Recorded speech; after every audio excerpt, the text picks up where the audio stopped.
Look who it is, Cody Decker from Mad Dog Radio talking hot stove. What do you think of the Yankees, what they did after they lost Soto with all the signings that they've made? Do you think they've rebounded nicely?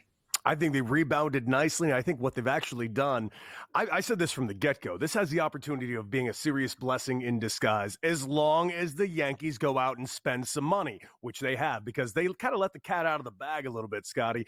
They made it clear that they were willing to spend $760 million.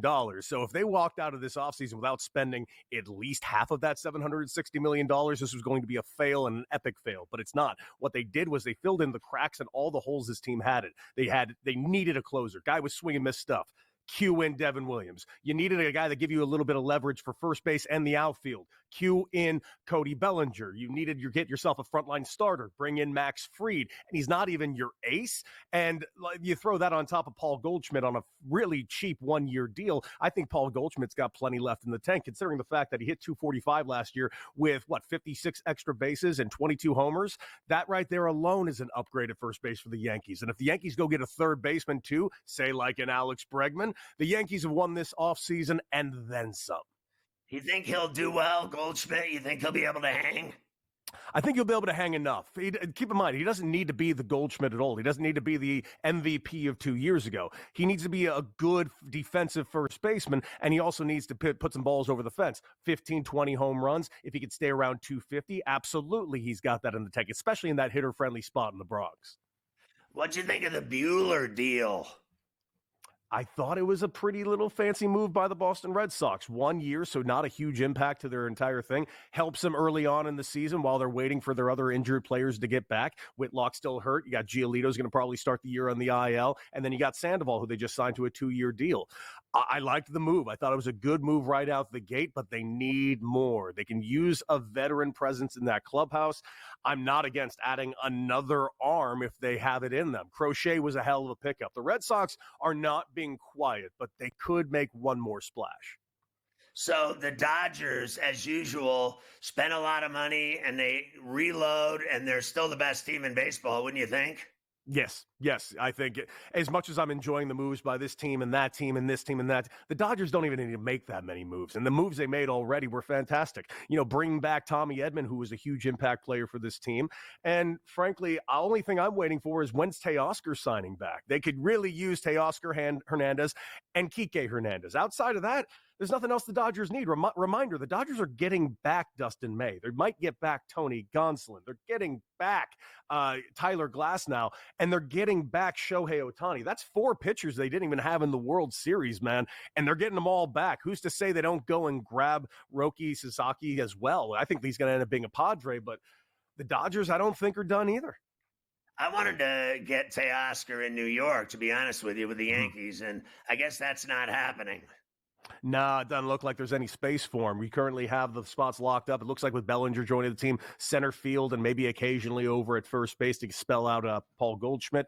Then you kind of don't really need another guy. I thought, honestly, if they were going to look for another outfield bat, I thought they were going to actually look at Anthony Santander. He would be relatively cheap, all things considered, and I thought it brought another left-handed bat to the lineup. But you know what? They went out and got Paul Goldschmidt, which made the versatility of Cody Bellinger pretty versatile.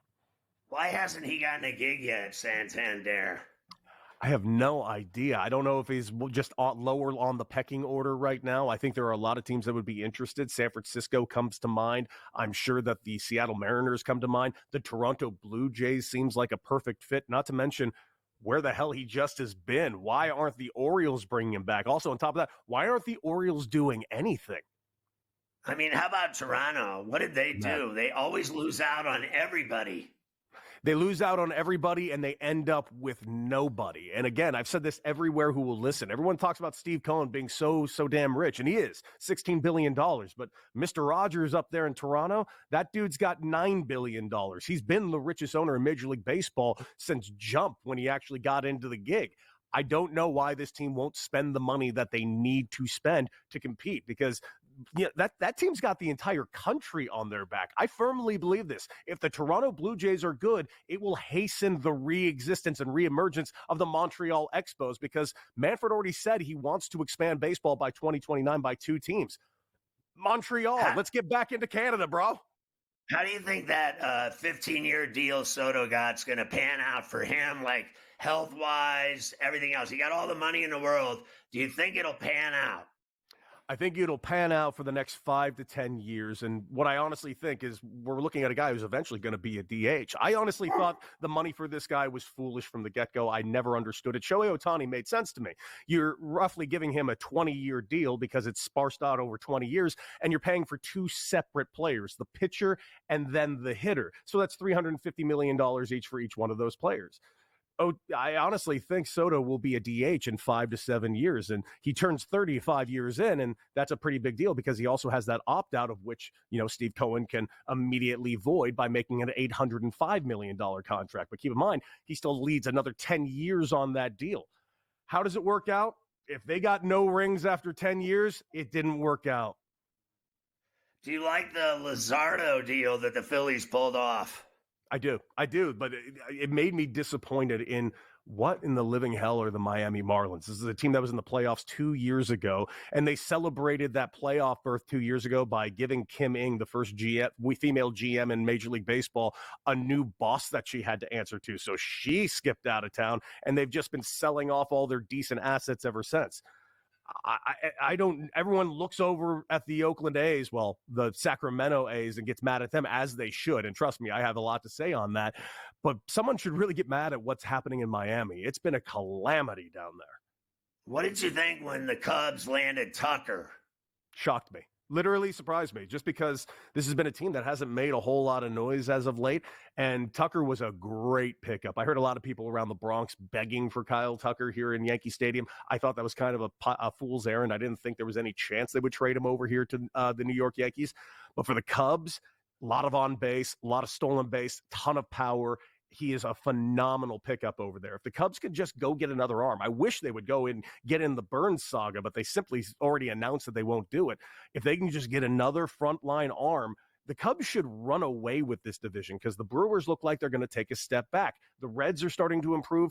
The Pirates need to come into their own, but the only team that's seemingly ready to make that jump is the Cubs. So for the love of God, spend some money. The Pirates don't spend money. You know that. Their payroll's a joke. They never spend money. Never will. Never will. They signed today, re-signed Andrew McCutchen. Love the fit for him just because, it's kind of a going home thing for him. But no, they never spend money, which is why I find it funny that everyone's talking about locking up Skeens now. Skeens now? That guy might be the billion-dollar guy in 5 years. There's no way he's going to get locked up over there now. Can you believe they were going to get rid of some of their pitchers? Like, Keller, they were talking about getting rid of Jones. Are they crazy? They're nuts. They're nuts. Well, they're just a franchise that refuses to spend. They make money hand over fist and feel like they've been fleecing that wonderful city of Pittsburgh forever. That's a team that should be good. We've seen them in the playoffs in the last 10 years. Remember that blackout they had with Garrett Cole on the mound? Dude, give me some good Pirates baseball. They're young and they're hungry, but that ownership is always going to stand right in the way. My man, Cody, Merry Christmas, my man. Thank you. You're the man. Love you right back, my guy. Merry Christmas.